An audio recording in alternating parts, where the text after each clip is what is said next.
Actually हुआ क्या था कि जब एलवी के शेयर्स ओपन मार्केट में अवेलेबल हो गए थे तो उस टाइम पे क्या था कि एक ट्रेंड सा चल रहा था जहां पे अमेरिका के जो बड़े बड़े बिजनेसमैन थे वो हॉस्टाइल टेक ओवर कर रहे थे। मतलब कि जो अंडर वैल्यूड कंपनी थी उनके शेयर्स खरीद के उनको अपने कंट्रोल में ले रहे थे और फिर अपनी मनमानी कर रहे थे। तो हेनरी को भी डर था कि उनकी जो कंपनी है एलवी, जिसके शेयर्स ओपन मार्केट में अवेलेबल हैं, उसको भी कहीं कोई हॉस्टाइल टेक ओवर ना कर ले। और सेम इसी तरीके का डर एक और कंपनी थी मोइट हेनेसी, इसको भी था। तो एलवी और मोइट हेनेसी जो थी इस डर की वजह से आपस में मीटिंग करी और इन्होंने डिसाइड किया कि अब ये मर्जर कर लेंगे। इनका प्लान सिंपल था कि दोनों कंपनियां मर्जर करके अपने आप को इतना बड़ा बना लेंगी कि किसी आउटसाइडर के पास इतने पैसे ही नहीं होंगे कि वो इनको टेक ओवर कर सके। अब टेक ओवर के डर से मर्जर तो इन्होंने कर लिया था, लेकिन मर्जर के कुछ ही दिन बाद ये दोनों आपस में ही लड़ने लगे। जैसे एलवी का कहना था कि कंपनी का जो नाम है मर्जर के बाद वो LVMH होना चाहिए, एलवी पहले आना चाहिए। और मोइट हेनेसी जो थी उसका कहना था कि कंपनी का नाम MHLV होना चाहिए, MH पहले आना चाहिए। फिर बहुत दिनों तक डिस्कशन होने के बाद ये डिसाइड हुआ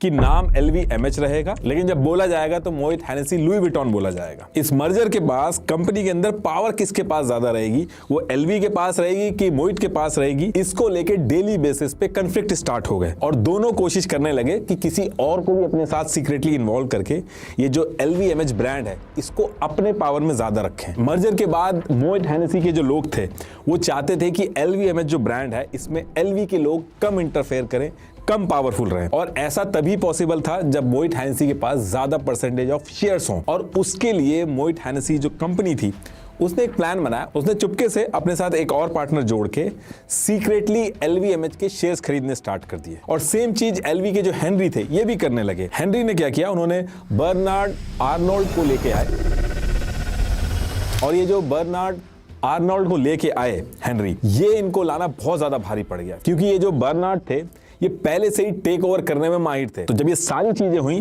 तो इसमें बर्नार्ड ने क्या किया, इन्होंने सीक्रेटली कुछ कॉर्पोरेट के साथ मिलके LVMH के शेयर्स खरीदने स्टार्ट कर दिए। एक बार इन्होंने $1.6 बिलियन डाले LVMH के अंदर और ऐसे ही दूसरी बार में इन्होंने $600 मिलियन डाले LVMH के अंदर। और ऐसा करने के बाद बर्नार्ड जो थे वो सबसे बड़े शेयर होल्डर बन गए LVMH में। और 13 जनवरी 1989 को बर्नार्ड जो है वो LVMH के चेयरमैन बन जाते। अब यहां से हेनरी की एलवी और मोइट हेनेसी को समझ में आ गया कि आपस में लड़ने के चक्कर में ये बहुत बड़ी गलती हो गई है इनसे।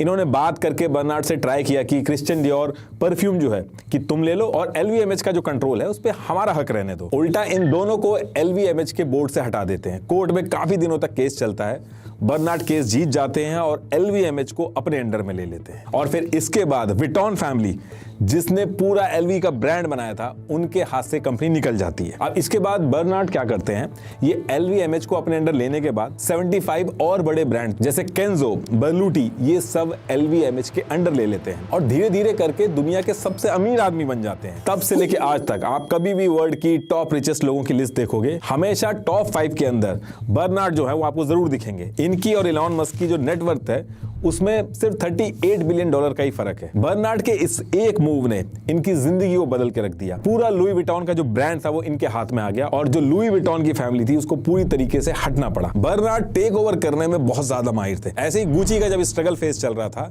और गुची IPO लेके आया था तो बर्नार्ड ने सीक्रेटली गुची के भी 34% से ज्यादा शेयर्स खरीद लिए थे ताकि जो LVMH के साथ किया था वो गुची के साथ भी कर लें। बर्नार्ड जो है वो आज तक एक भी कंपनी इन्होंने खुद से नहीं बनाई है, लेकिन हॉस्टाइल टेक ओवर करने में जो इनकी महारत है, इन्होंने बहुत सारी कंपनी अपने अंडर में ली है, जिसकी वजह से बड़ी बड़ी कंपनीज इनसे डरती हैं। और जैसे ही गुची को इसके बारे में पता चलता है कि बर्नार्ड जो है इनकी नजर गुची के ऊपर है, तो गुची ने मीटिंग वगैरह करी, एम्प्लॉय स्टॉक ओनरशिप प्लान लेके आए, इसके थ्रू इन्होंने नए शेयर्स इशू कर दिए। अब जब नए शेयर्स इशू किए तो बर्नार्ड ने जो गुची के अंदर जो शेयर्स खरीद रखे थे उसका परसेंटेज कम हो जाता क्योंकि और नए शेयर्स जो है वो इशू हो गए थे। और फिर इसके बाद जब बर्नार्ड को लगने लगा कि ये लोग समझ गए और आगे इनकी स्ट्रिक नहीं चल पाएगी तो गुची के जो बाकी शेयर्स थे वो बर्नार्ड बेच के चले जाते हैं। ऐसे ही हर्मीज के बैग का बहुत ज्यादा नाम होने लगा था। एलवी का अगर कोई कॉम्पिटिटर असली माना जाता है तो हर्मीज के बैग ही माने जाते हैं। तो बर्नार्ड ने क्या किया था, इसके भी शेयर्स सीक्रेटली खरीदने चालू कर दिए थे, लेकिन लेकिन हर्मिस जो है इसको 200 साल से हर्मिस की 50 फैमिली मेंबर जो है वो चला रहे हैं। तो इन्होंने एक अर्जेंट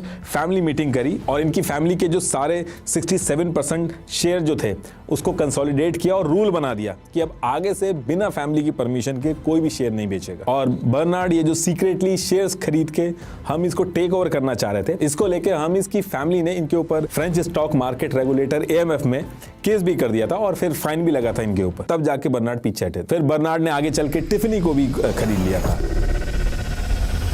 बर्नार्ड का ये मानना है कि जैसे जैसे दुनिया की GDP बढ़ेगी, लग्जरी ब्रांड और ज्यादा फ्लरिश करेंगे और लोग ज्यादा से ज्यादा लग्जरी चीजें खरीदेंगे और अपने प्रोडक्ट्स को ऐसे प्लेस करते हैं जैसे कि उस प्रोडक्ट को खरीदने से आपका स्टेटस बढ़ेगा। कई सिचुएशन में ऐसा हुआ है कि अगर आप एक यूनिक LV का प्रोडक्ट पे इन्वेस्ट करते हो तो वो गोल्ड से भी ज्यादा रिटर्न दे देता है आपको अगर आप सेकेंडरी मार्केट में जाके बेचते हो।